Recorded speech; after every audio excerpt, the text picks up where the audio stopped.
And welcome back to another episode of the On the Sideline podcast with Jackson and Kyle. I am Jackson. I'm joined here, as always, by the man who might have to talk me down off a ledge after this game. Kyle, how are you doing? Doing fantastic. Fantastic picks week for me and a fantastic Patriots win, so I can't complain. And yeah, I know this isn't the best Sunday night for you. So how are you doing? Been better, Kyle. Been better after this one. This was a disappointing thing. It was disappointing that your picks did so good. Yeah, not a lot going well.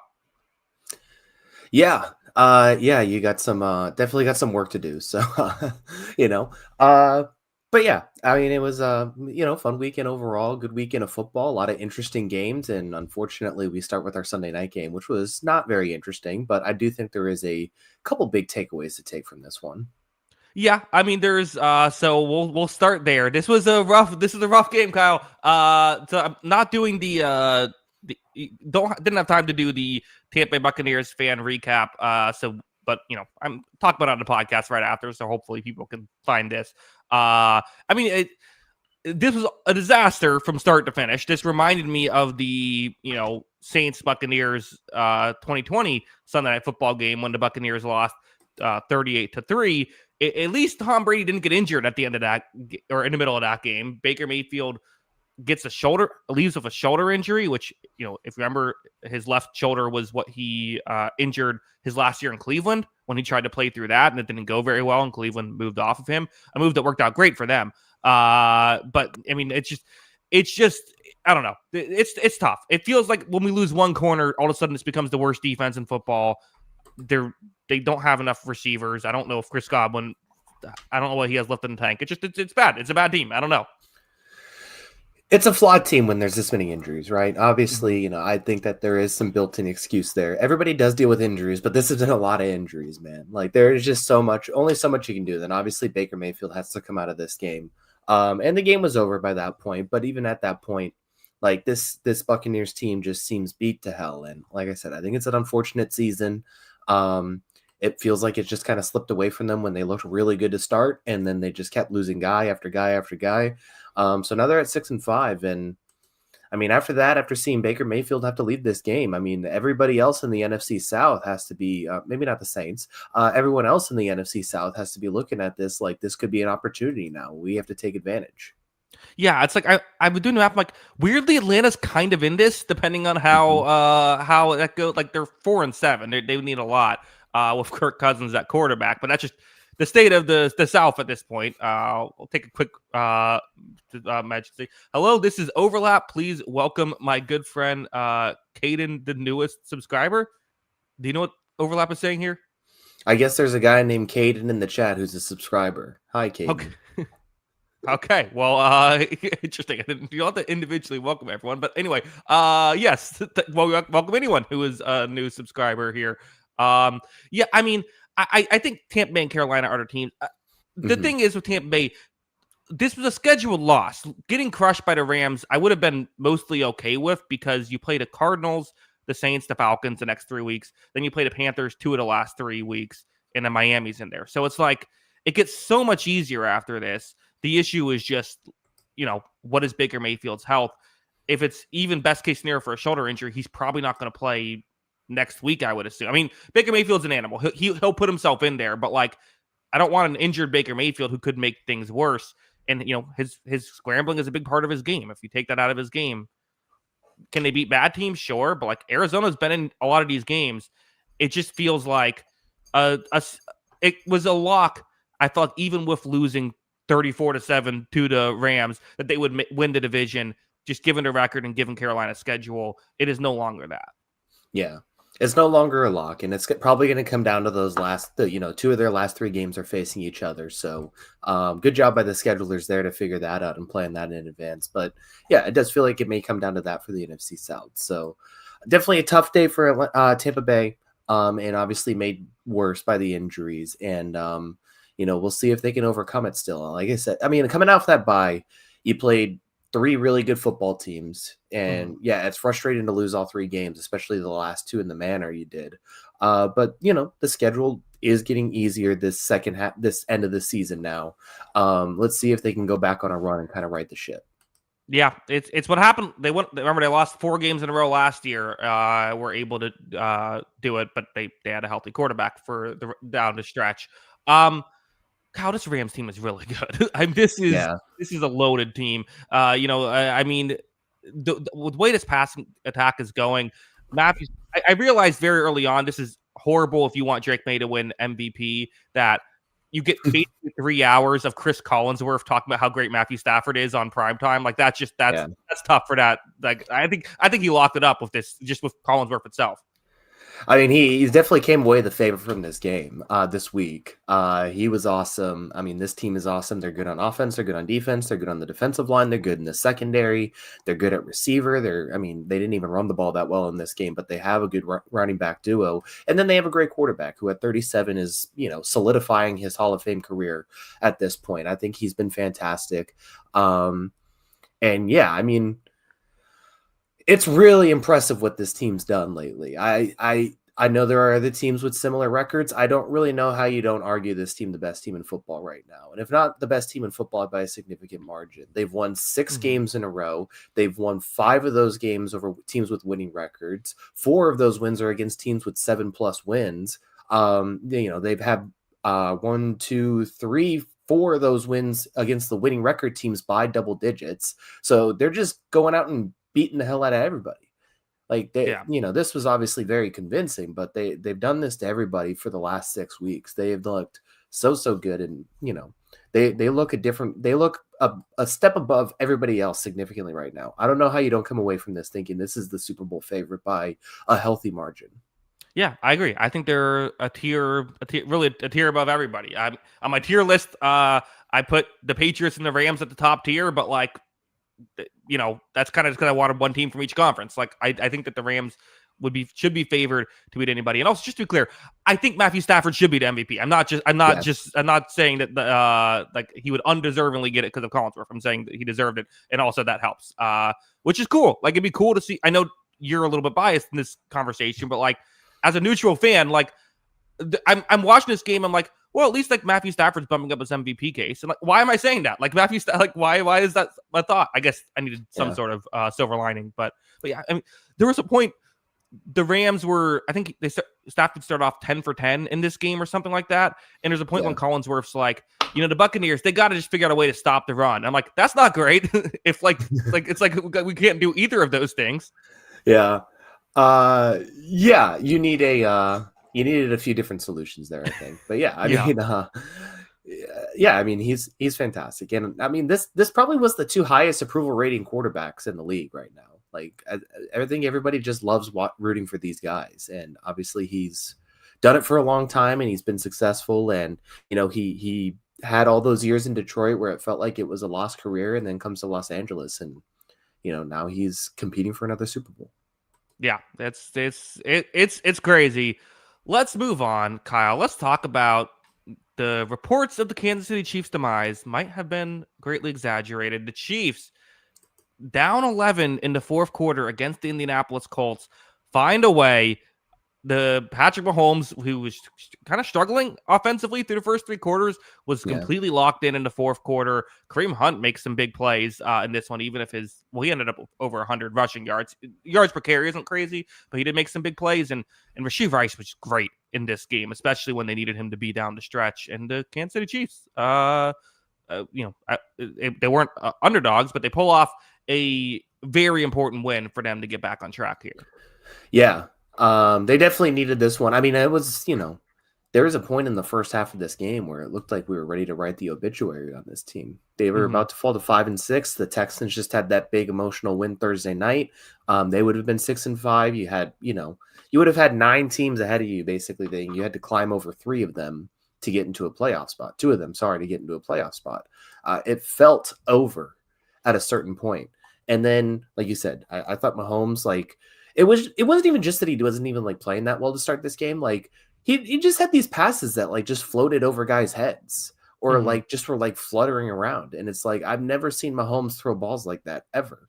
And then, like you said, late in the game, fourth quarter, he goes and locks in. He plays really well down the stretch, and that really kind of felt like it flipped the game because I thought he played excellently down the stretch, and I thought as well as Daniel Jones played in the first half, and that was another big part of it, was the Chiefs could not stop this Colts offense really in the first half outside of preventing touchdowns at points. But like it just felt like Daniel Jones kind of lost it a little bit there in the second half, and that was basically it. Yeah, even though like it's weird because the Colts, they got the Colts that one stop. That it's weird that Indianapolis obviously had almost a pick six, a interception to get them inside the 5, and they only had one other score in the first half, but it still felt like they were moving the ball really effectively. Ultimately, the Chiefs, as we kind of expected, were selling out to stop Jonathan Taylor. And in the first half, I thought Jones was hitting these plays, like these like downfield passing. I'm like, and honestly, he had one of his best halves of his career in this first half against Kansas City. He was making really difficult throws consistently, even if a couple I think got called back from penalty. And then just the second half, they just couldn't hit any of them, and that was to me why the Colts lost this game. We said in the preview, if they can hit these passes down the field, they'll win this game. They couldn't, and they lost. Yeah. Yeah, I mean, it felt like they needed just one more big play because it was, they gave up the touchdown to make it 2017. It was 3-and-out. They got another stop on a 3-and-out. Then they go 3-and-out right again. And then Kansas City gets a field goal, and it's immediately 3-and-out and to start the overtime. Like this team just, they ran 3, 6, 9. They ran 12 plays from the fourth quarter in overtime, total 12. Like that's just... they needed to extend a few of these drives and put some pressure on Kansas City. And credit to Kansas City's defense for getting these stops too. They caused pressure, they forced incompletions, and like you said, this coverage unit was not good the first half of this game. Shamari Connor got beat on a big play early in this game that set up one of the scores. Some of the other guys too struggled, and it's just like those guys all of a sudden those passes weren't as easy to make, and you saw Indianapolis really struggle. Yeah. It was interesting. I want to talk about the overtime strategy a little bit. So the Colts win the toss. They elect to receive the football. Now they tried to do this in the overtime game in London or in the international overtime game, but then they realized that the Colts weren't actually the team that was supposed to get to choose, and that was a weird thing. But the Colts wanted the football. It's weird, right? Because their defense just was on the field for a long drive, so you don't want to put them back on the field again. But also, like, I don't know. I feel like it's like I kind of get both perspectives there because, like, you also want to be able to change your strategy depending on if you need a score or not.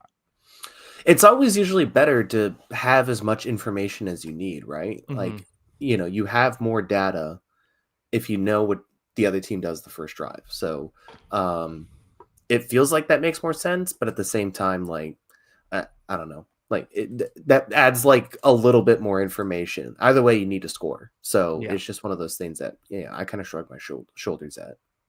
Yeah, but it's also, I mean, I think it was like a 4th down and 2. It's like obviously you go, they punt it, but it's like you could have gone for it. Either way, you're right. Yeah. Convert to 3rd and 1. Don't make it an issue. I don't know. Just interesting how different teams are doing that differently. Seems like we have a good format. Then if some teams like they have the ball first and some teams like to kick it. Yeah, no, I definitely think it's a little more interesting to see both teams get an opportunity with the ball. And then, like you said, I mean, they just had that 15-play drive right before overtime, so that might have played a part. But like you said, they did try and do this before, so who knows? Yeah, I don't know. It's interesting. Chiefs are still here. Chiefs are still the Chiefs, even with some offensive line injuries and all that. I think the Chiefs probably make it in at this, but it's still not guaranteed though. Like if they drop a game, they they play the Cowboys on Thursday night on Thanksgiving. That's a big game for both of those teams. Yeah, all of a sudden, I mean, these next 2 games don't look guaranteed at this point. I still think there are some fundamental flaws with this Chiefs team. I know Rashee Rice played really well in the second half, but like they struggled to get guys open, and like they won't have as much problem with that against Dallas, although the Dallas defense played well in the second half. But Houston around the corner too, that's another team that is that's difficult to get any separation on that Houston defense. So those 2 games aren't guaranteed for sure. But you do feel a lot more comfortable about the situation. I do think that there is a pathway to get to 11 wins at this point. If they lost and had to go 6-0, like it wouldn't have been impossible, but at the same time, I think that's probably where I would have nipped it in the bud. Yeah, I think they still could lose a game now and make it in. Technically, you could maybe lose 2, but I mean, really, like you have a little bit of margin for error. Not a lot, but at least you have some margin of error. They would have had none had they lost. Yeah, exactly. Well, let's talk about. We already alluded to them. Let's go Eagles Cowboys. The upset of the week. My dad did text me when the Buccaneers were down 21-0. He's like, hey, the Cowboys were down 21-0. I'm like, I love the optimism. I am not thinking this is going to repeat it. Yeah. I mean, it's insane that the Eagles keep having this thing happen where like they look great and then fall. Like it seems like they've consistently had this where their offense like runs into a brick wall or takes forever to get going and then finally gets going late. Like it's been very bizarre. The Cowboys defensive additions definitely making an impact here. George Pickens making an impact. Does Jerry Jones deserve GM of the Year talk? No. Okay. I think we're good on that. But these guys are working right now for sure. Yeah. And it's been good. But I mean, it's one of those things, I think we even said it on Wednesday. Like Philadelphia has a style of play and identity that they like. They like to play games a particular way. And for a lot of the time, it is successful because they play this tough brand. They control clock. They're smart. They don't take chances. They don't turn the ball over. Yada, yada, yada. The problem is that it leaves you susceptible to getting got like this. And when you do turn the ball over a few times, then all of a sudden it's like, you're leaving yourself an opportunity to get beat. So yeah, I think that is one of the things with the Eagles that, it just continues to frustrate me at times. Like they won the Super Bowl this way, so they're not going to change it. But at the same time, like I just feel like there needs to be a little bit more emphasis on taking some chances. Like they went up 17 or 21-0, and it just felt like they were ready to coast. And 21-0 is not impossible in the NFL. Right. It was weird. Where it went up 21-0, and I think it was just like I sort of stopped paying attention to that game because it's just like, well, like 21. Like okay, this game's just going that way. And then you look at the score, it's like, well, it's 21-7 now. Like, and there even was like I think Prescott threw a red zone interception in this game. Like, the turnover battle was tied, and both turnovers the Eagles had late, the Cowboys failed to capitalize on, right? There's the Saquon Barkley fumble, which in fairness, the Eagles could have scored had it not been that. But then the Cowboys have to punt. Then they fumble the punt return. The Cowboys get to the 1 yard line. They don't convert there. So it's like, even with the turnovers, like, honestly, Dallas probably should have won by more than just 3 in this game. Yeah. I mean, they should have. And yeah. I mean, they have those 2 receivers that are really explosive, but yeah, I think the story of this game from the Eagles' perspective is, the descript. I know it's they had 39 passes and 18 runs, but it just felt like the second half of this game, it was kind of putting it on your heels, and that's when you try to control the clock. This team has to be a pass first offense, and it has to be an aggressive pass first offense. You have 2 really good receivers on the outside. And it just felt like they had a certain point where they were like, okay, A.J. Brown did his thing. He got his numbers. I think we're good now. And then that's where Dallas started to come back. And obviously the turnovers were a bit fluky at times. But yeah, I mean, it's just one of those things where I think they need to, they're not getting what they need out of Saquon Barkley in this running game with the offensive line in front of them. I think they need to be aggressive, throwing the ball downfield with their super talented receivers. Yeah, I mean, and that's kind of my thing too, is like, we say like they won a Super Bowl this way. They kind of didn't though, right? Like they won a Super Bowl because Saquon Barkley was every other week getting a 60-yard touchdown run, and like they had cohesion with this. It felt like no matter what you did against this Philadelphia team, you were screwed, because if you go out all out to stop the run like the Chiefs did in the Super Bowl, well then you're just going to throw over the top. And if you try to stop the pass, then they're going to run all over you. And now it's kind of like you can do whatever and have success. Like you can just run your defense, because the Eagles are struggling at both. They have a good passing game, but now they can't run the ball sometimes, and they never really had a great running game this season. I don't know. I just feel like for the Eagles, their defense is good enough. They're going to be in these games, but I can't put them in the same tier as even the Seahawks unless I start seeing more consistency out of this offense. Yeah. Yeah, they clearly feel like third in the NFC right now, right? And I mean, honestly, like depending on the week you watch the Packers, they could be fourth. Like it's not impossible. Yeah, but the Packers are either like third or like 12th in the NFC. So like it depends on the week with them. Yeah. Cowboys, they have to win some tough games if they're going to be in it, but they are, 5-1. This is a team that you have to pay attention to, at least as of right now, which is, cool to see for the Cowboys. I mean, like this is a team that we kind of wrote off early on. And now they're, with these defensive additions looking a little better. I think we kind of feel like this is maybe the year before the year. Maybe it's just a year. I don't know. Maybe they can keep winning. Yeah, I mean, look, they're one game back in the loss column at this point, so it's not impossible. They have teams in front of them that they can beat. If they manage to beat Kansas City and Detroit, like there's a real opportunity for it. That's going to be tough, but they can do it. And yeah, I think that this team is really rallied around this tragedy that happened around them, and I thought it was really awesome that they've been able to do that the last 2 weeks, and I think it's definitely provided some spark for the team in a way, and I think that they are playing much more inspired and better football, because it just, you go back to like that Broncos and Cardinals game, and it's like this team kind of looks dead because the offense has to play like heroic at all times to win, and then the last 2 weeks they look great. They look great on both sides. Yeah. Good stuff from them. And, just beating the Eagles. I'm sure Cowboys fans have gotten the price of admission for this season. Let's move on. A lot of interesting games this week. There was a ton to talk about. A couple overtime games, although I want to go to a non-overtime game first. Let's talk Steelers-Bears, a game with real playoff implications as the Chicago Bears. I still don't know if they're going to get into playoffs just because their schedule is so difficult after this point. But, I'll say this. For the first time this season, I'm watching the Bears. I'm like, even with that stupid Caleb Williams fumble for a touchdown, I'm like, this kind of feels like a playoff team to me. Like, their defense is punching above their weight class with these turnovers, but this offense is really well coached. Like, they're constantly running the right scheme. They have a lot of guys making plays. Caleb Williams, for the most part, is making smart decisions. I thought Caleb Williams was, I know his numbers weren't spectacular. I thought he was actively maybe the best we've seen from him, with the exception of one of the dumbest plays we've seen him make all of his career. But I just thought that this Bears offense looked really good in this game, even with the 2 turnovers. Yeah, no, I thought they did too. I thought Caleb, like you said, it was one horrific play, but other than that, he was pretty flawless. Otherwise, I thought he played really well, and he handled the pressure. And I mean, that was his only sack of the game. Was the strip. I thought he was really good in this game. I thought he made some big time throws, spread the ball around. Everybody got a touch, it felt like. And yeah, I thought the Bears offense looked really, really good in this game. They looked prepared. There's still that conversation about what the Steelers defense is at this point.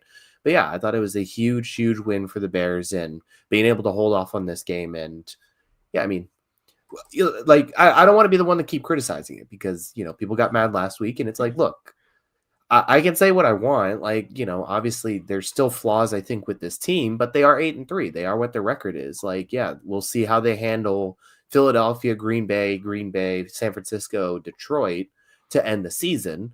Those are going to be some tough games. But the path is there for them at this point, and they're in the driver's seat. They're winning games at home. They are moving the ball, and they have an opportunity here all of a sudden. This has been a very successful Bears season, no matter what. Yeah, I think it'll feel disappointing if they end up missing the postseason at this point. I do think they probably end up with at least 10 wins here. Maybe beating the Packers once. They probably beat the Browns. I think the question is just with the rest of this, I don't know if 10 wins guarantees them a playoff spot, especially if they lose to the 49ers and the Lions again, then they wouldn't have those tiebreakers. So, I do think I do think that's what it's going to come down to for them, is beating either the 49ers or the Lions on week 18, or sweeping the Packers. But I mean, yeah, it's right in front of you. And like you said, I mean, this is way better than I thought they'd be. I think the only thing is what if these turnovers dry up for the defense? Then that's a thing, and that's not always repeatable week in and week out. But so far, the turnovers are happening, so you got to give them credit. Yeah, no, it's definitely something to watch. And outside of, like you said, that a couple turnovers this game, but they've done a pretty good job of taking care of the ball themselves. If that flips, that's obviously going to change things. And there's still some flaws with this team for sure. I think even the most optimistic Bears fan would say there's some flaws, but you're enjoying winning football games, so you're not going to complain about it.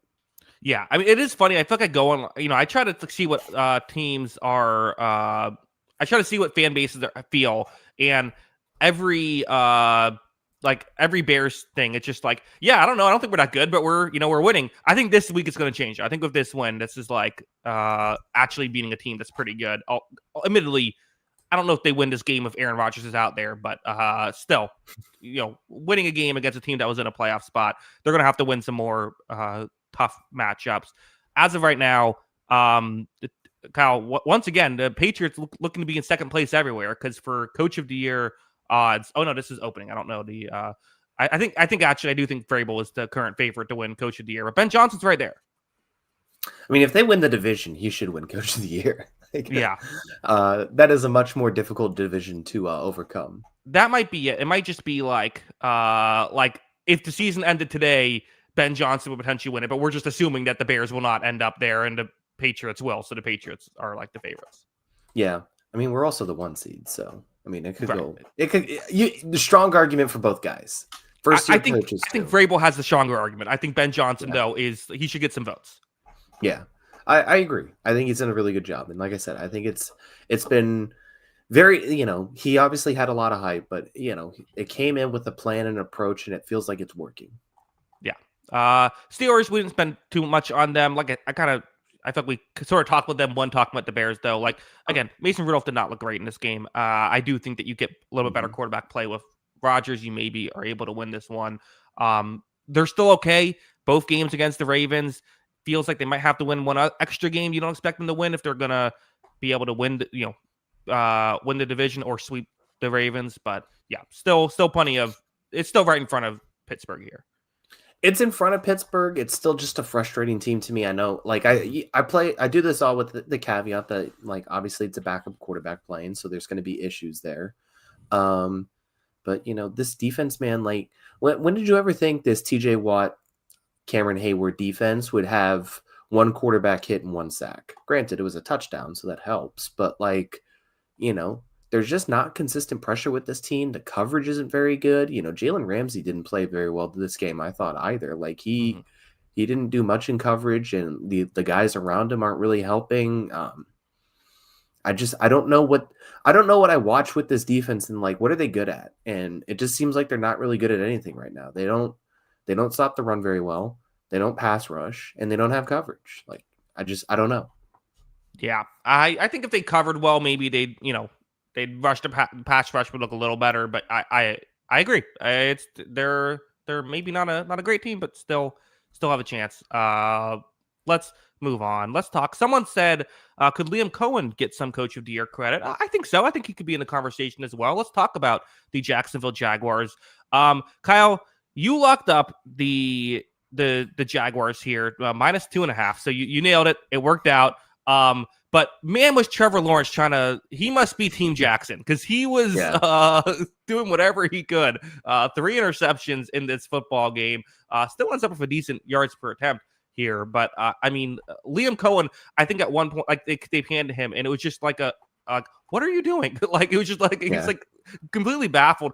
I was legitimately at the point where at a certain point in this game, I'm like, who is the Jaguars' backup quarterback? Like, I think there could be some thoughts here by Liam Cohen. Ultimately, Trevor Lawrence does lead a very nice drive at the end of regulation to get a touchdown that they needed. They win the game in overtime. But like, I mean, this was a wild performance by Lawrence. I mean, just in every facet, it was like exactly what you expect a Trevor Lawrence game to be, right? Like he has an interception, leads a touchdown drive. The next one has another bad interception, leads to 65-yard touchdown drive to put them up 24-21. Yeah, he's a frustrating player. I would imagine like Liam Cohen might like deserve the Coach of the Year award just for dealing with this. It's like, when they talked about like Brett Favre being a gunslinger, and he was obviously, but like he also won 3 straight MVPs. Like this is like the bad side of like what like a gunslinger looks like. He is, he's not full Jameis, but it's like partial Jameis in that way. And it's just like, you've got to take care of the football. I had a thought watching this game, honestly. If you just did like Trevor Lawrence for Kyler Murray trade offer, like just switch teams, like who do you think would say no? Not like now, obviously, but in the offseason. I think the Cardinals would say no. You think they'd rather just start over? Or just keep Kyler? I think so. Well, I think they would. I mean, assuming like it's contracts included are getting shifted, which I don't think they're that different anyway. I just think I think Kyler is still a better quarterback, even if he can't stay healthy. Yeah, I kind of think so too. But Yeah, it is but interesting. I think like throw in a pick there. I think you can make it work. Like I don't think it's like crazy. Yeah, I don't know. I just was like these two are like two disgruntled quarterbacks. Like maybe they change, and it's just like, man, what if they just switch teams and just see what happens? I That don't would hate be that the idea. Yeah, like let's try to like have like a dual like Sam Darnold situation. Like let's just both try this and see if it works. yeah. It's worked for everybody else. It might as well work for us too. But yeah, I don't know. This Jaguars team's insane, man. Like they look awesome against Kansas City. Mm-hmm. And win that game. They looked awesome last week against the Chargers, and then like Michael Wilson has 118 yards on 10 catches in this game. And it's Yeah. like, what am I? What can we establish some semblance of consistency? Like that's just all I want. That's all I want. I want to see like the best version of this Jaguars team is probably a playoff team, but like I just I need to see it week to week, and that's still not what we're getting. Yeah, and I still think. I mean, I think they're going to end up in the playoffs. They have 7 wins right now. They still play the Titans twice and the Jets. I mean, they also have to play the Colts twice and the Broncos. So it feels like there's going to be 3 games they're heavily favored and 3 games they're heavily underdogs Well, against.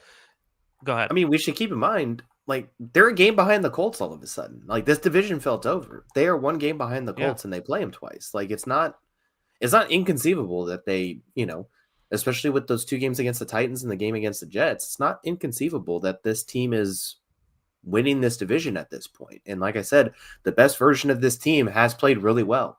Like, I don't think it's crazy that they could beat the Colts. I think it'd be a little surprising, but I agree. It's worth talking about. But I mean, I think I'd want to see a little bit more. But you're right. This team has looked very good at times. They've also had some really bad moments. So I don't know. You're right. They're a weird team. I suspect that they will make the playoffs. I doubt they will win the division unless the Colts collapse. Yeah. Yeah. I mean, it still feels like that. I would put the favorites on the Colts, but like I said, the Jaguars, they do have that opportunity, and they could pull off a couple upsets here and make it happen.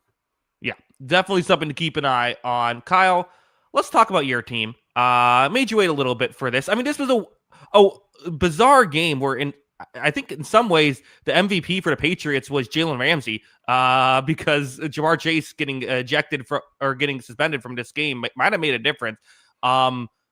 This game felt like it was a disaster as a start. Of the Patriots continue to struggle right out of the gate in a lot of these games. They had this really good stretch, and all of a sudden, Joe Flacco and the Bengals nearly pull off this comeback again. Kyle, what were your thoughts on this one? Deeply frustrating game. As I've said a few times, though, after these last 5 seasons, sometimes winning ugly is better than losing pretty. But at the same time, this was frustrating. I thought this was a team that we should have had a lot more success on, especially the offensive side of the ball. I thought the offense looked pretty horrific, especially in the first half of this game, or the first quarter of this game for sure.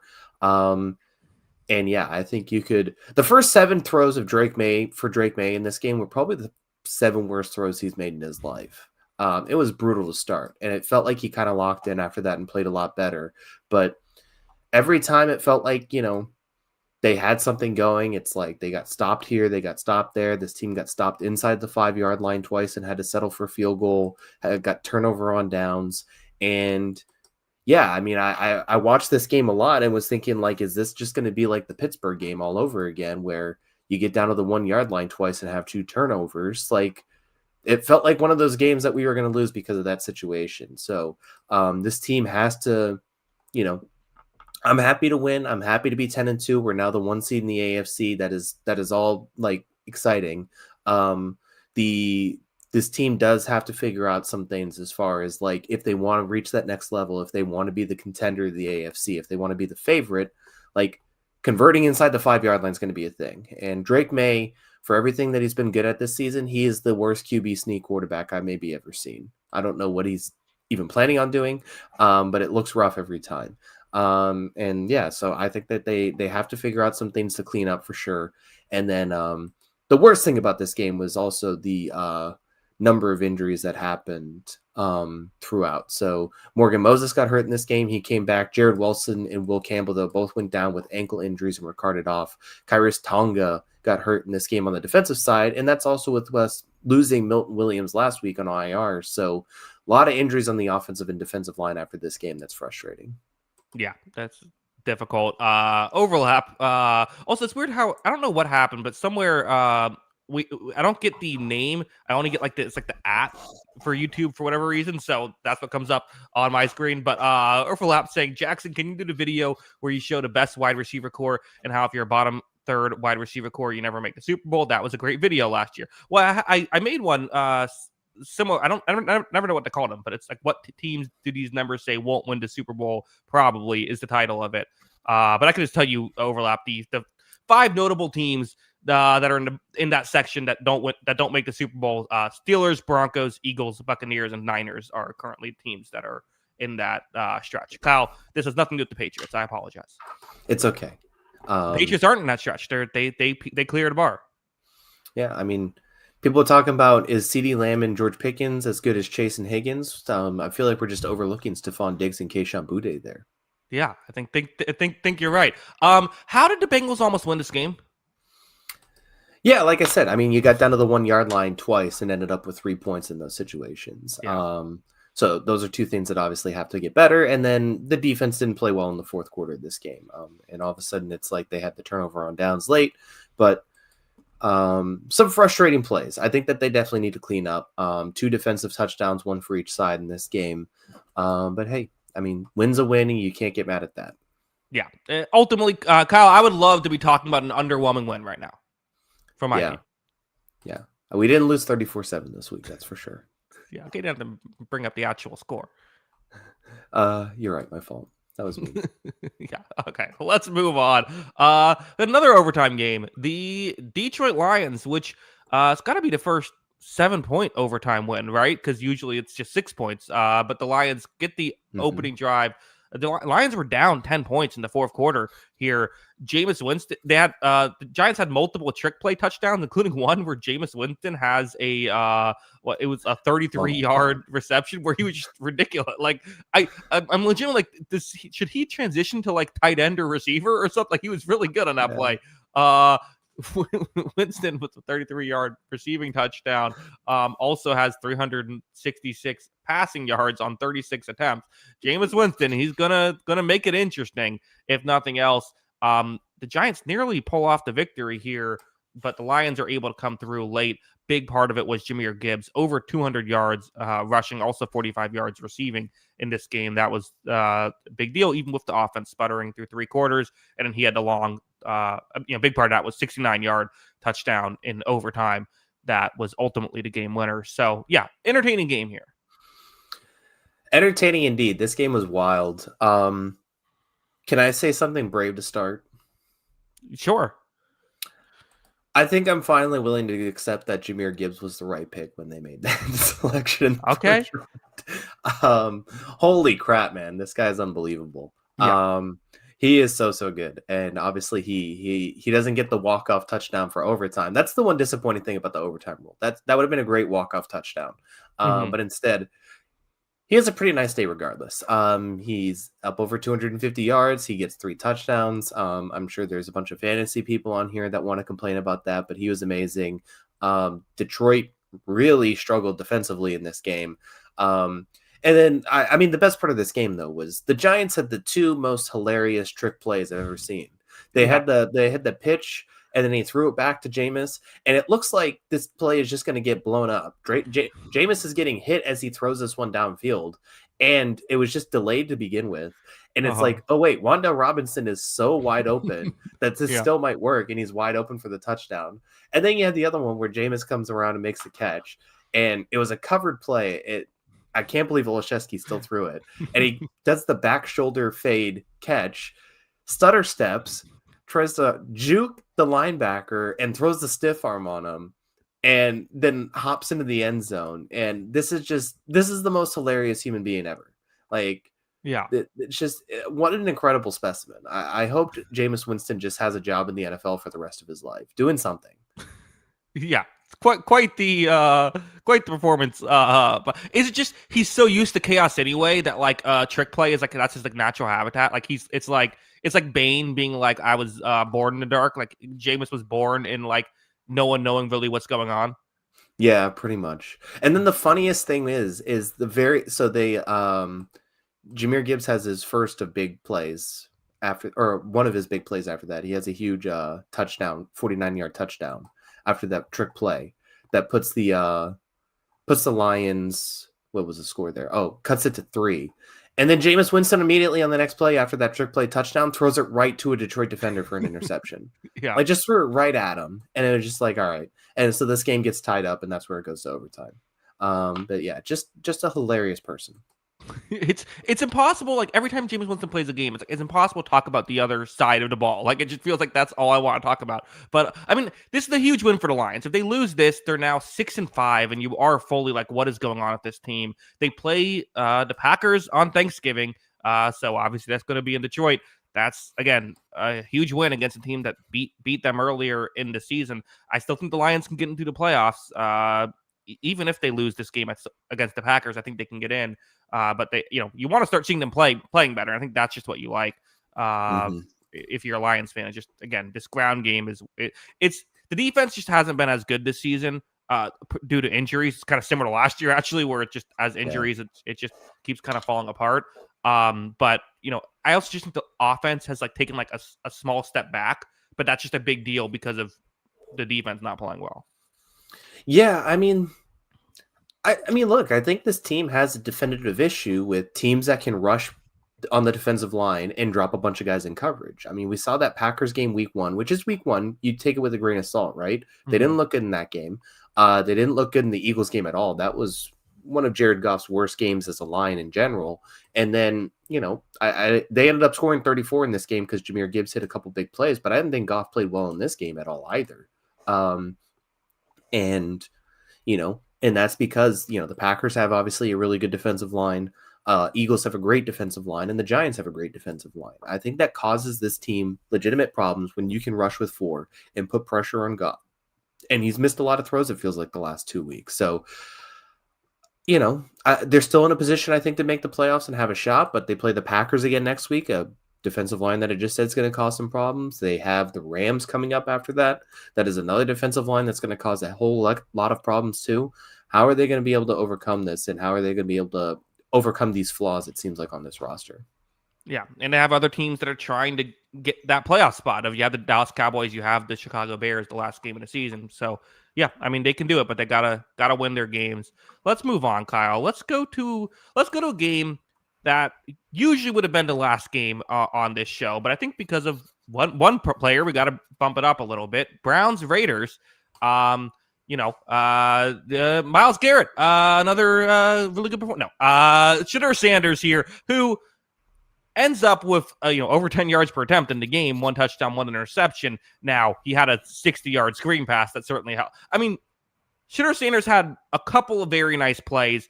Kevin Stefanski was not giving him many opportunities. I mean, they were running wildcats. They were constantly throwing screen passes, even on like obvious passing situations. They and part of that was just they got up 14-0, and they knew that Geno Smith wasn't going to move the ball. So they're like, let's just not do anything stupid. Bad interception for Sanders. There was some procedural stuff that got in the way, but ultimately, this is like I think what you wanted from Shedeur Sanders, right? If it's like he can make those plays down the field, he's showing good pocket presence. He only got sacked once in this game. It's like this is ideal Shedeur Sanders here. Yeah, I thought this was good stuff. Like, for a 5th round rookie coming into a game, starting a game, I thought he played pretty well. I thought he made a few really, he made one great throw, and then he made a few pretty other pretty good throws. And so yeah, I think that's definitely a win in his favor. I mean, I think the QBR had him as like an 8.7 out of 100 for their rating. That seems a little unfair. There was definitely some misses though, and some mistakes and things he'll have to get better at. But celebrate it. I mean, you played well, you made some big time plays, and your team won 24-10. I think that there is a lot to be. If you're a Shedeur Sanders fan, you should definitely leave this game more excited.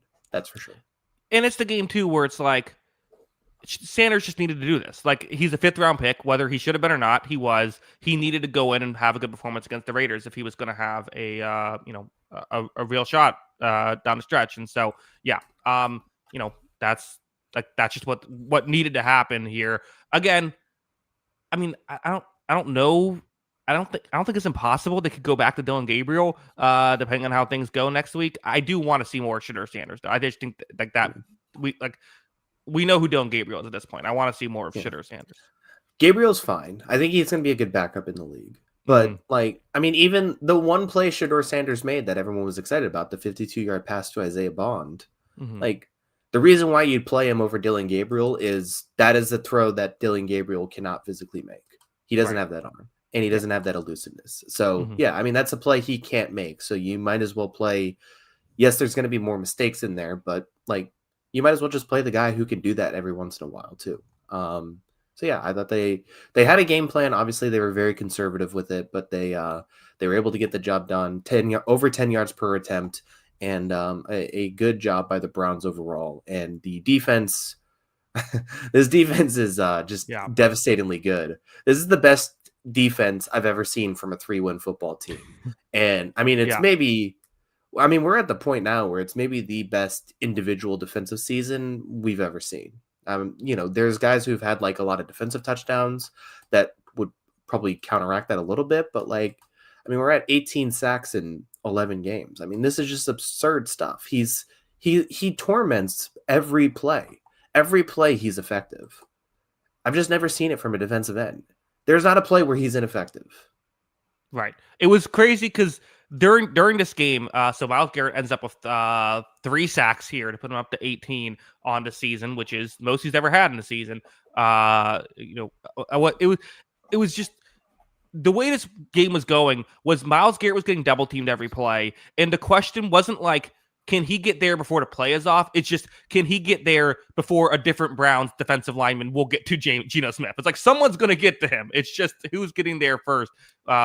Garrett with 2 guys on him, or these other, and Garrett got there 3 times. The rest of the defensive line got there 7 times. I mean, this was rough by the Raiders. Chip Kelly, the offensive coordinator, got fired immediately after the game. They didn't wait till Monday. Immediately pulled the plug. I mean, this was the other side of the coin. It's just this was a disaster by the Raiders. And it's tough for Las Vegas. I think the worst thing about this team right now is they're bad, but they're incredibly boring. I just, they play a boring defense. There's nothing exciting about it. Max Crosby actually had a good day. He didn't get the sacks, but he had 5 tackles for loss. He hit the quarterback 3 times. He did good stuff, but they play their bland ass defense. They don't do anything else. They hope Max Crosby causes pressure. And the offense is boring. They run it into a cloud of dust because they can't give any room for Ashton Genty. They have Brock Bowers, who's fun, but outside of that, this is the most boring team in the NFL right now. I don't even get excited about I'm not even interested in talking about this team half the time. This whole staff needs to go. They need to start over again. And they need to, there are too many talented professional football players on this team. There's a lot of bad players still too, but there are too many talented professional football players on this team for this team to be this boring and this bad. Yeah, I'm with you. I blow it up at this point. I mean, I think just, I think, I get that you don't want to trade Max Crosby because this team isn't going to be good by the time that, by the time this team is finally good, he won't be as valuable. I don't know. I just feel like there's a lot of issues with this Raiders team. Yeah. I just continue to think, I think moving to Vegas was the dumbest thing this franchise did. And it's a tourist destination football team at this point, and they're not good. They're not even fun to watch. I just don't even know what to do at this point. I think this entire franchise, it's like they're playing with one hand behind their back at all times. They don't have a home field advantage. They don't have a good team. And yeah, I don't know. They need to change a lot. Yeah, it's tough, but good win for the Cleveland Browns. We'll see if they can keep it going against the 49ers next week. Let's talk Thursday Night Football. Very interesting game here as the Buffalo Bills, ultimately dropped this one. They're now 7-4. I know, Kyle, you're very happy about that with the Bills kind of sputtering as of late. Did have a good game against the Buccaneers, but even that game was competitive. And they obviously lost to the Dolphins a couple weeks ago as well. Ultimately, this I mean, I think an important thing that people aren't talking about is so the Bills' right tackle got injured early on in this game. He was trying to play through it. I feel like that was a big deal for this team. That being said, I mean, this Texans defense is incredible. Very good. Yeah. They're good everywhere. Their defensive line's ridiculous, but they also have a great secondary and great linebackers. I mean, this is just such a good defense. And now that it seemingly took them like 4 weeks to figure out how to pick up a blitz, and since then, this offense, like just being decent, has now kept them in every game with how good their defense is, and they've now been turning the corner. I don't think we need to go with Davis Mills, who is very much a roller coaster if he's going to put a ball on target or not. I think definitely C.J. Stroud gives them the better team, but they are 3-0 now with Mills as backup quarterback. So, let's start the Texans. Really good win for them. Really good win. This defense is leading the way, like you said. They got 3 turnovers in this game. What was the kid's name? Bullock. He steps into this game and he is awesome. I mean, that was impressive. I mean, you go across the board, Will Anderson, Danielle Hunter. We basically said the stars for Houston needed to show up and impress, and the stars for Houston showed up and impress. Hunter and Anderson were really good. This secondary was awesome, and you got pretty much everything you needed out of this defense. This defense is top notch. I mean, probably the best, if not the best in the league, one of the best, top 3 or 4 in the league for sure. And like you said, there's just not a lot of weaknesses. There's not anything you can look at and say, we're going to target this. And this is even without a few guys in this defense in this game. So, the Texans, it's taken a while to get here. I think overall, as far as a team goes, like that 0-3 start just feels so brutal right now because, I mean, this is one of the best 7 teams in the AFC right now at this moment. But they still got an uphill battle to make the playoffs. Yeah, because you got the Colts they got Colts twice, and then also in 2 weeks at the Chiefs. So might have to beat Kansas City. Or you certainly have to at least win one of the Colts games to have a shot. Yeah, you think about like that Tampa Bay game where they had it and then let it slip away from them at the end. Like if they win that game like that, or even losing to the Jaguars week 3, that felt like especially with that's the team you're trying to jump. You're right. There's some losses there, but ultimately they're still in it. I mean, they need to win some tough games, but they're still in it, which is it's all you can ask for at this point. I mean, if you look at their losses on its own, like it's Los Angeles Rams, Tampa Bay Buccaneers, when the Buccaneers were relatively healthy too, Jacksonville Jaguars, Seattle Seahawks, Denver Broncos. Like their 5 losses are to basically 5 of the best teams in the league, or at least 5 teams that everybody except for Tampa has 7+ wins in that category. And that Tampa team week 2 is a lot different than what the Tampa team is now. And they lost them all by 1 score, some by, a point, 3 points. They basically in all these games against all these great teams. And that's because you have a defense that's going to put you in position to win almost any game you play. And you get your quarterback coming back who, was playing really well up until that injury the last few weeks. And then, I know Davis Mills has been able to get the job done here, but you definitely want Stroud out there for that situation. I thought Davis Mills looked actively bad in the first half of this game. Like I don't get what the Davis Mills. I get. Is it just wins? Like I don't get where this hype is coming from. Yeah, I mean, look, he was actively bad in the first half of this game. He was actively bad for 3.5 quarters of that Jacksonville game, and he wasn't even that good in the Tennessee game. They won 16-13. Like, yeah, no, C.J. Stroud's a better quarterback. Like, we can move on. Like, it's fine. Yeah. I think Bills fans would like us to just move on and not talk about this game anymore because, I mean, again, 7-4, this is a situation where it feels like Josh Allen's having to play a lot of hero ball and it's not fully working. Got, I know 8 sacks. You're like, oh, great defensive line performance. But there were plays when Allen was running around trying to make something happen, holding on to the ball for too long as well, which was a factor in this one. It's, again, ultimately, I think that like great quarterbacks are going to have bad games. That's just kind of how it is. But it does feel like with both Allen and Mahomes this season, they haven't just been, both of them just haven't been as sharp as we're used to seeing them. No, not at all. And look, I think a lot of it does go to the Texans defense. I also am aware that obviously like Kincaid and Coleman were out of this game, and that's a big part of the Bills too. But like, what does it mean that like you look so devastated without Keon Coleman and Dalton Kincaid? Well, like, that's also part of the problem. But also Keon Coleman is like they're not playing him. Like he's healthy. Yeah, no, that's true. So yeah, I mean, it's tough. Like it's tough. I just feel like at a certain point, like I just don't know if I could pick this Bills team to beat a team with good cornerbacks, right? Yeah. Like it just feels really difficult for this team to get open, which like maybe that's easier, it's easy to say that, but like when you're playing in a division with the Colts, with the Broncos, with the Patriots right now, and you got Carlton Davis, Christian Gonzalez, Pat Surtain, all those guys in that secondary, and obviously Sauce Gardner and Trevarius Ward. Like, how are the Bills right now going to beat any of those teams with those situations? How are they going to move the ball consistently? Yeah. Well, I mean, James Cook still had 6.8 yards per carry in this game. Maybe they needed to. I kind of criticized them earlier for not being more balanced. Maybe we need to go back to trying and being more balanced. I think the other thing is like Josh Allen still is Josh Allen. Like Yeah. I he still is capable of making those plays work. This team's converted a four. The worst part about this, for if you're a Bills fan, is that 4th and 27 was all for nothing. Yeah. No, I mean, I get it. But like, I don't know. It's one of those frustrating things. I think they struggle to get open, and like, yeah, I think James Cook is having a fantastic season. He's a terrific running back, but at the same time, like if you like just look at the EPA numbers. There's a reason that like if you look at the EPA per play numbers, like there's a reason why run offense EPA per play is not as high as pass offense. Like you need to be able to throw the ball and throw it downfield in modern NFL, and this team just can't do it right now. Yeah. 100%.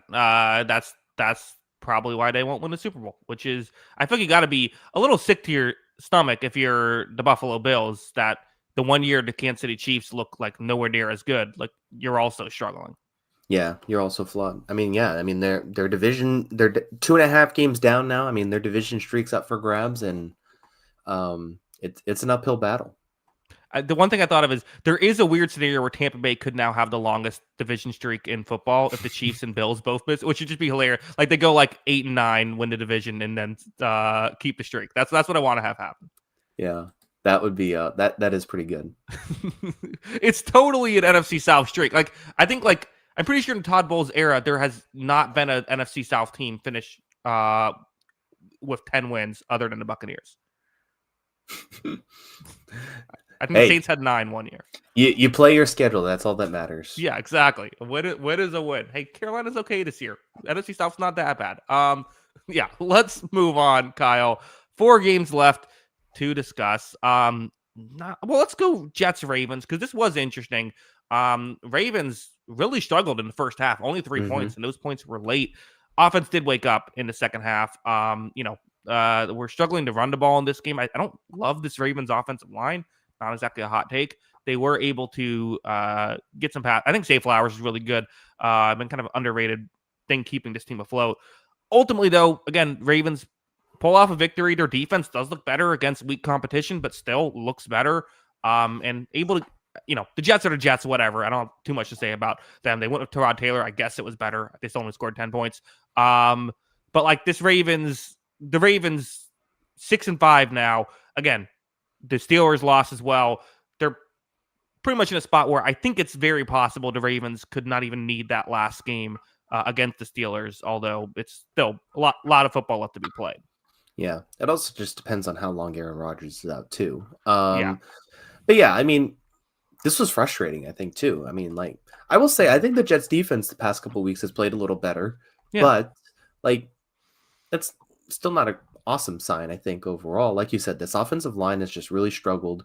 They haven't ran the ball also as effectively as they did last year, kind of comparatively to the Eagles. And yeah, I don't know. It's just it's been a bit of a weird season. Obviously, Lamar missed some time, but like you haven't been able to get these tight ends were such a huge part of this offense for so many years. And, it just feels like you haven't really been able to get Likely and Andrews involved in this offense at all. Derrick Henry is kind of picking his spots, and he's getting the tough yards. He got the 2 touchdowns in this game, but like, yeah, I think overall this team hasn't really found its rhythm, and we'll see if it picks back up and they can get going. But like, yeah, like you said, I think they're in the driver's seat right now. It feels like even despite all that, they're now 6-5. They're back over 500, and they're now the 4th seed in the AFC. So, they have some time here to figure this out and maybe hit the ground running to end the season. Yeah. It is interesting. I mean, they play Cincinnati next week, or they play on Thanksgiving, which is an unfortunate the way that broke down of that being the Thanksgiving night game. But you know, you just wonder, like, if the Bengals have a decent offensive output in that game, like, can the Ravens keep up even against a defense we don't expect to be very good? Like, they might need to get things together in a hurry here. Also, I realized I forgot to mention this at the beginning of the show.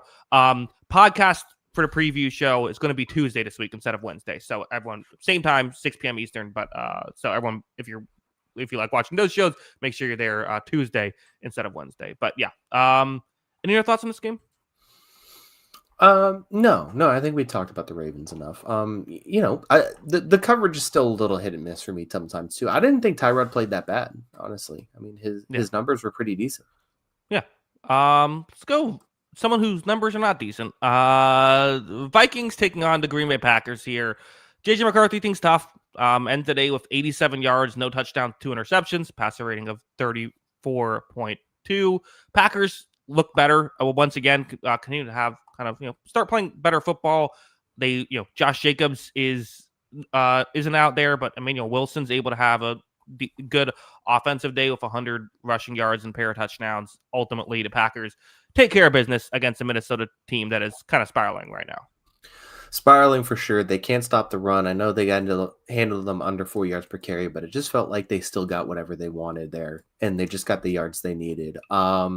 So yeah, I think that was definitely an issue. Micah Parsons had a drive in this game where he was absolutely devastating, and then again, I think a lot of it comes down to the quarterback situation right now in Minnesota, because you had a Pro Bowl level quarterback bring you to the playoffs last season, and then you didn't have that in this game. Like JJ McCarthy has just had some frustrating games, I think, for sure this season, and especially since he's come back from injury. He had a play in this game. He had one of the greatest throws I've ever seen in my life in this game. Like, he had a throw to the sideline, and he just like put it perfectly over one corner, dropped it in before the other corner could get there, and it was like the most perfectly placed pass I've ever seen.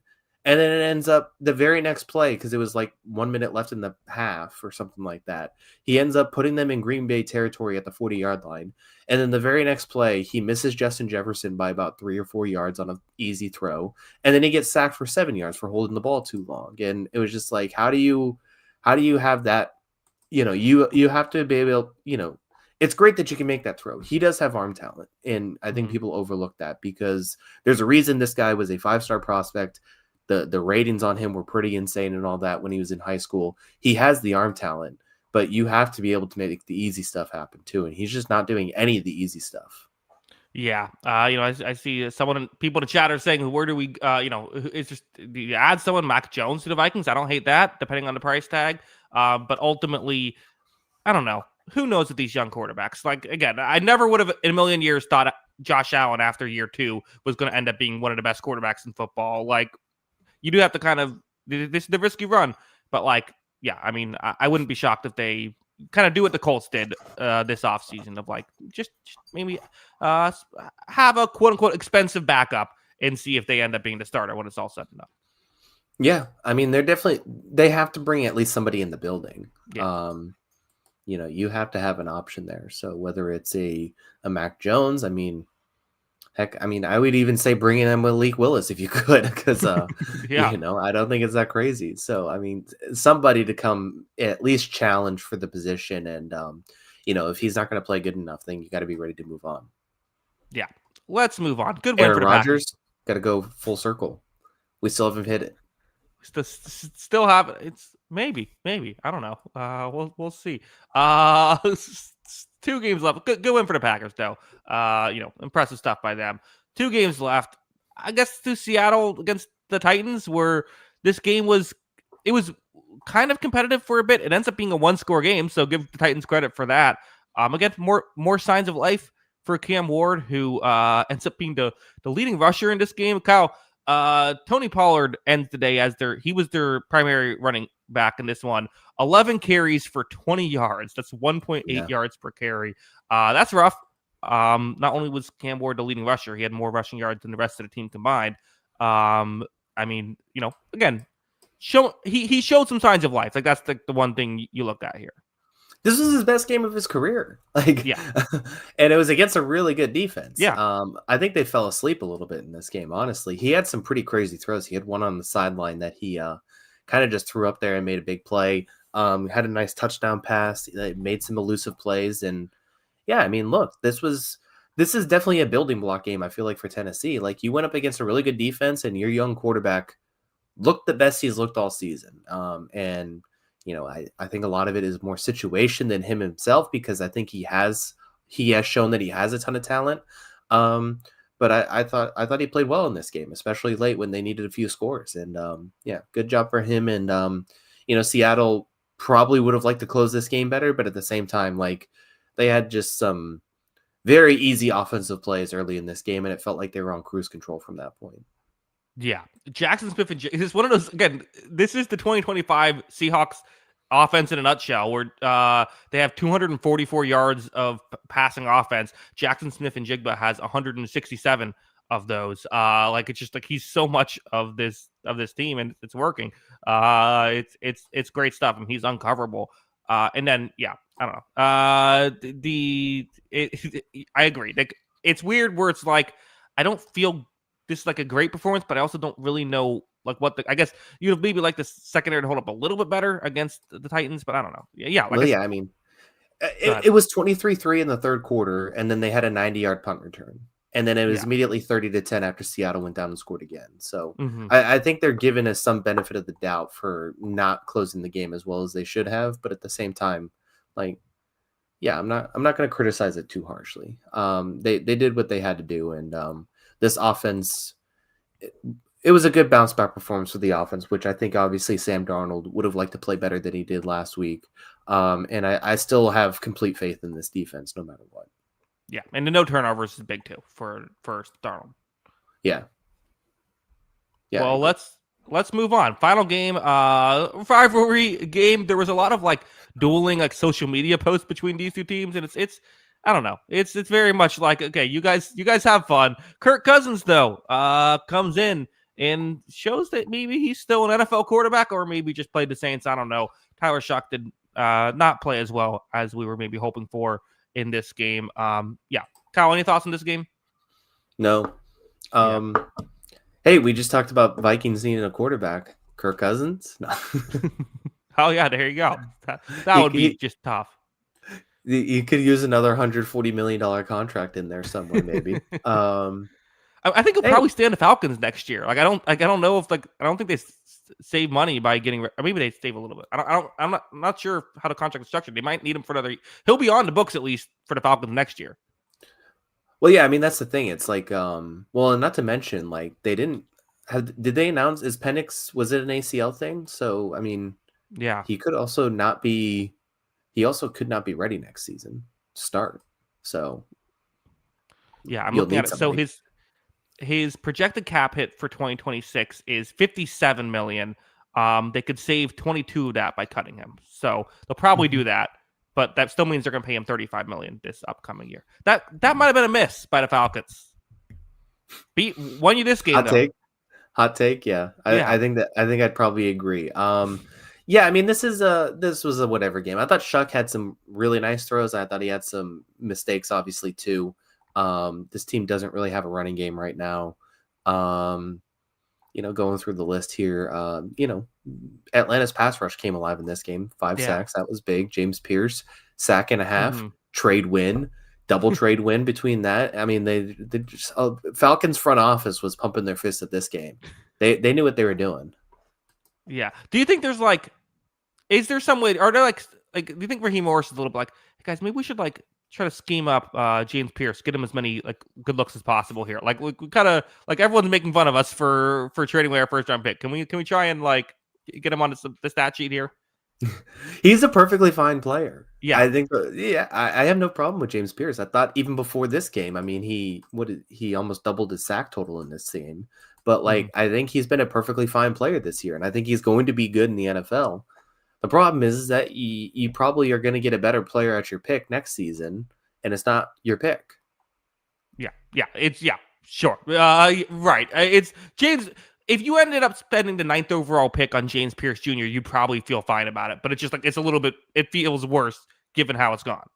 Yeah. Yeah, I agree. But yeah, I mean, overall, like Atlanta, I mean, they still have some really talented players. That's the thing. Like, Bijan's in this game. Darnell Mooney hits a big play. Like, they don't even have Drake London out there, and it's like, well, they still have a ton of guys. And this thing too is like you want to kind of do the playoff roadmap with them as well. Of like, okay, how do they get into the but it's like they also play the Seahawks and Rams. Both the Panthers and the Falcons play the Seahawks. Like the Buccaneers, like I think like 8 wins. There's a good like that probably would be enough for them as long as they beat the Falcons and the Panthers once. Mm-hmm. Yeah, it definitely does seem that way. And then it'd be very Atlanta too. Can they do it? 2-9. Yeah, they can win out. This is open because they have division wins, right? They lost to the Falcons. This was tough. This hurts the playoff chances. Are you ready to say the Saints are eliminated at this point? I don't think we can fully say it. Because look, you play the Dolphins, the Buccaneers. Okay, you got to win that one. The Panthers, who they've beaten already. That's an easy win. The Jets, the Titans, and the Falcons again. I don't know. 6-0. That puts you at 8-9. Maybe. I'll book whoever wants to bet that. Go ahead and send me your money. That's fine. Yeah. Okay. Kyle, let me know where you can find us on Twitter before we head out. Yeah, make sure to follow us on Twitter. That is at Jackson Kruger. Make sure to follow me at @ByKyleGrana, and make sure to follow the account page at On the Sideline JK. That is at On the Sideline JK. Of course, like if you like audio only podcast, Anywhere Game Podcast, search On the Sideline Podcast. It should be available there. Kyle, we have gotten late in the show when I'm doing the Saints playoff roadmap. Yeah, we love a good playoff roadmap here, but I think we can nip the Saints in the bud. I think I'll call them eliminated. Okay, well, you're gonna feel stupid once they come back. Once the 8-9 Saints make the playoffs. In the playoffs, as the 4 seed, they'd be hosting a playoff game against the Seahawks. Probably, yeah. That would be perfect. The perfect playoff format. Yeah, the NFL's so dumb. Oh my gosh. Yeah. All right. Well, again, to anyone who missed it when I mentioned it a minute ago, no show on Wednesday. We're going to do the show on Tuesday instead. Tuesday, 6 p.m. Eastern. So be able to look up there. Kyle, any final thoughts? Or ready to get out of here? No, let's get out of here. Call it a night. Yeah. Again, thanks everyone for watching or listening. We appreciate it. We will see you in a couple days. And until then, have a good one. Peace.